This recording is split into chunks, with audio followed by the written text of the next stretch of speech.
সিলেট টেস্টে এখনও কি কোনো রোমাঞ্চ বাকি আছে? থাকলেও সিলেট আন্তর্জাতিক ক্রিকেট স্টেডিয়ামে পাকিস্তানের হয়ে যারা পাকিস্তান থেকে এসেছেন তারা ছাড়া আর কেউই নিশ্চয়ই সেটা চান না। আজকে সারা দিনই তাদের একটু চিন্তা ছিল, যেইটা লাঞ্চের পর থেকে বাংলাদেশের জন্য ভয়েরই কারণ হয়ে গিয়েছিল, হয়তো একটু দুশ্চিন্তাও এসে গিয়েছিল।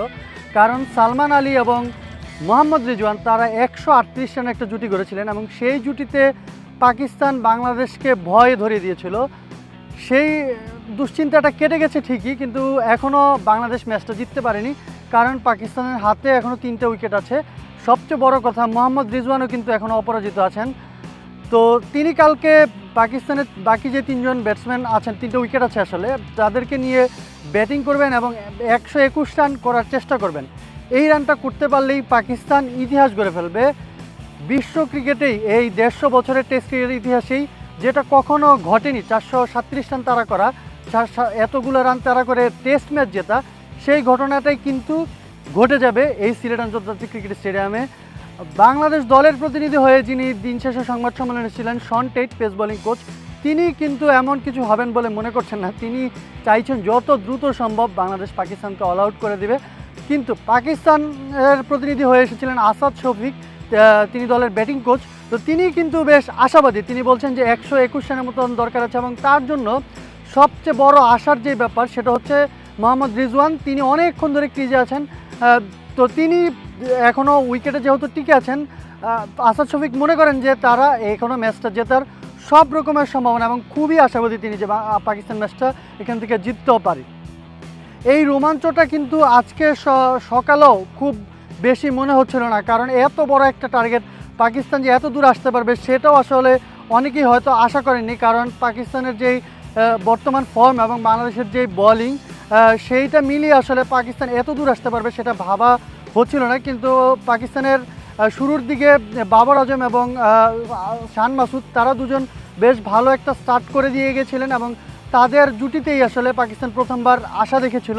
সেই দুজনকেও বাংলাদেশ ফিরিয়ে দিয়েছিল। তারপর সালমান আলী এবং মোহাম্মদ রিজওয়ান, তারা দুজন জুটি বাঁধেন এবং সেই জুটিটা কিন্তু বাংলাদেশ ভাঙতে পারেনি অনেকক্ষণ।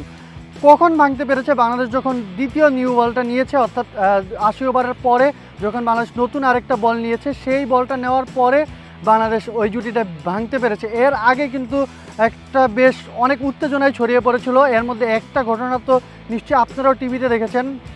মোহাম্মদ রিজওয়ান তিনি সময় একটু অপচয় করার চেষ্টা করেন, হয়তো ফিল্ডিং দলটা যেন একটু বিরক্ত হন, সেই চেষ্টাটাও তিনি করেন। তো সেই চেষ্টাটা তিনি আজও করছিলেন, বারবার সাইড স্ক্রিনে কিছু একটা আছে বলে তিনি বারবার খেলাটা থামিয়ে দিচ্ছিলেন।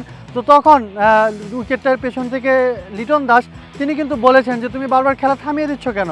তো সেইটা আবার মোহাম্মদ রিজওয়ান বলেছেন যে তোমার তো এটা কাজ না, তোমার যেটা কাজ হচ্ছে সাইড স্ক্রিনটা ঠিক রাখা এবং আমি যাতে ঠিকঠাক ব্যাটিংটা করতে পারি সেই সুযোগটা করে দেওয়া। তো সে তারপরে লিটন এবং শান্ত, বাংলাদেশ দলের অধিনায়ক, তারা দুজনও কিন্তু মোহাম্মদ রিজওয়ানকে তিনি ওভার অ্যাক্টিং করেন বা এরকম অনেক কিছু বলেই রাগানোর চেষ্টা করছেন। তো এই পুরো ব্যাপারটা যখন দিন শেষে বাংলাদেশ দলের পেস বোলিং কোচ শন টেটের কাছে বলা হয়েছিল যে তুমি আসলে এটাকে কীভাবে দেখো, তিনি কিন্তু বলেছেন যে আমি আসলে ভাই অস্ট্রেলিয়ান এবং আমি এরকম কিছু উপভোগী করি, টেস্ট ক্রিকেটে এরকম কিছু হতেই পারে এবং হওয়াটাই আসলে এক্সাইটমেন্টটা দর্শকদের জন্য হোক বা তার নিজের জন্য এটা খুবই রোমাঞ্চকর একটা বিষয় এবং তিনি এটাতে কোনো খারাপ কিছু দেখেন না। পাকিস্তান দলের প্রতিনিধি হয়ে আসা আসাদ শফিকও একই কথা বলেছেন। তারপরে ফাইনালি বাংলাদেশ আসলে এই জুটিটা ভাঙতে পেরেছে, 138 রানের একটা জুটি। তাইজুল ইসলাম নতুন বলে তিনি 2টা উইকেট নিয়ে হাসান আলী এবং সালমান আলীকে ফিরিয়ে বাংলাদেশের জন্য একটা স্বস্তির শেষই আসলে করেছেন এবং বাংলাদেশ হয়তো আজকে রাতটা খুব ভালোভাবেই কাটাতে পারবে। কারণ যদি শেষ পর্যন্ত সালমান আলী থাকতেন এবং 5টা উইকেট হাতে নিয়ে 121 রান দরকার হতো, তাহলে কিন্তু হয়তো বাংলাদেশ এত ভালোভাবে অথবা এত নিশ্চিন্তে দিনটা শেষ করতে পারতো না। এখান থেকে বাংলাদেশের 3টা উইকেট নিতে হবে, সারাটা দিন পরে আছে। পাকিস্তানের 121 রান করতে হবে, রানটা কম মনে হলে, উইকেটটা অবশ্যই এখনও ভালো আছে, কিন্তু কাজটা নিশ্চয়ই সহজ নয়, কারণ হাতে 3টে উইকেট আছে এবং বাংলাদেশ দ্বিতীয় নতুন বলটা নেওয়ার পর খুব বেশি ওভারও কিন্তু হয়নি, এখনও নতুন একটা বল আছে। তো শন টেট চান যত দ্রুত সম্ভব পাকিস্তানকে অল আউট করে দিয়ে পরপর 4 ম্যাচে পাকিস্তানকে হারানোর এবং বাংলাদেশ ম্যাচটা জেতার, হোমে অনেকদিন পর বাংলাদেশ ভালো একটা অপোনেন্টের এগেনস্টে একটা সিরিজ জিততে মুখিয়ে আছেন সিলেট আন্তর্জাতিক ক্রিকেট স্টেডিয়ামের দর্শকরা।